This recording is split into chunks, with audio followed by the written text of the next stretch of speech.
watching BBN Tonight on your official UK sports station, LEX 18.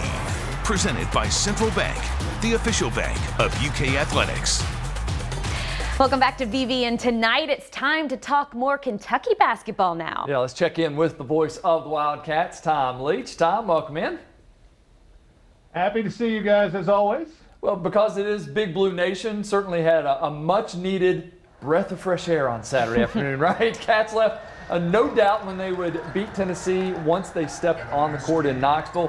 What was that like for you to see that and not have that time where a team just makes that furious comeback on us? Yeah, it's been nice to see them start to come together here for a few weeks, but then this was kind of the, I think, culmination of that improvement to get a decisive win on the road against a really good team, and hopefully they can now ride this wave for a while. Yeah, and the rivalry between Kentucky and Tennessee spilled over onto Twitter this weekend as the Cats looked back on a Vols tweet bragging about a 2-game winning streak over UK going into the game.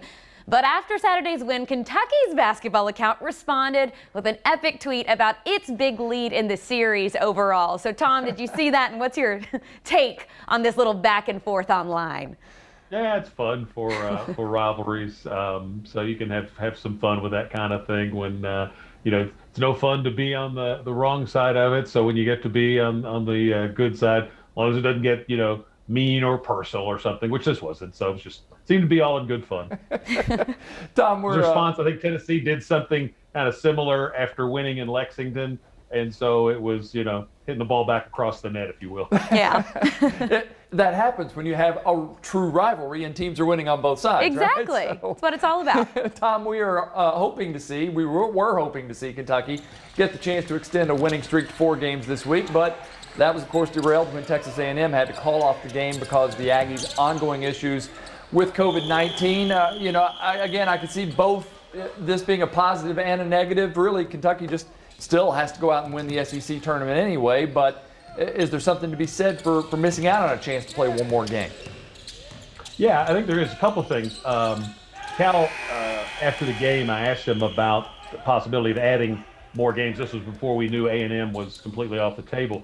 And he said I think he probably either knew or had an inkling that the game was going to be postponed. And so he thought it'd be good to have, a couple of days off after the team spent the whole week in the state of Tennessee last week. But, I wouldn't be surprised if they added another game this week. But he, in that interview, seemed to be more thinking along the lines of maybe playing 2 games on that last weekend, which is the makeup weekend that the league built into the schedule. But it's significant because Kentucky still is trying to make a run at getting that double bye in the SEC tournament. And there's, depending on how things play out with other results, a chance that could happen. So you want to keep, when you're playing well, and the 2 postponements are against teams in the bottom part of the standings. So you want to add more league victories to bolster your case to get to play and wait and play until Friday at the SEC tournament. Just don't ask Tony Barbie about that. He's not going to tell you. He's not going to talk ahead any more than the next game. Hey, I like that. I don't want to make any promises or have to predict the future either. So you know what? I don't blame him. And kind of on that note, so we don't have to go by those guidelines. Yeah, exactly. And we know Kentucky certainly isn't the only program dealing with an unusual season, but even with an overall 8-13 record, UK has as many Quadrant 1 NCAA wins as Duke, UNC, and Louisville combined. Meanwhile, the Cats would be the number 7 seed in the SEC tournament if it started today. Tom, are we feeling more hopeful about the postseason?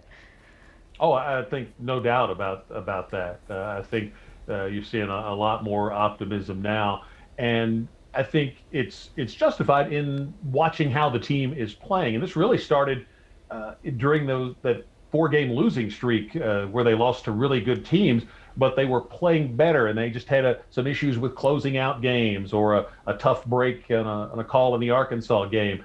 But you could see it building, but eventually you had to get the payoff to get the wins to see some momentum start to build. So now they've won 3 straight. I think you sense that momentum is there, and that, again, kind of cycles back to that discussion of playing some of those games that were postponed. When you're in a groove, you want to keep playing and ride that wave as long as you can. Tom, thanks so much. We'll talk to you again next week. Sounds good. Stick around. We'll have more after this. You're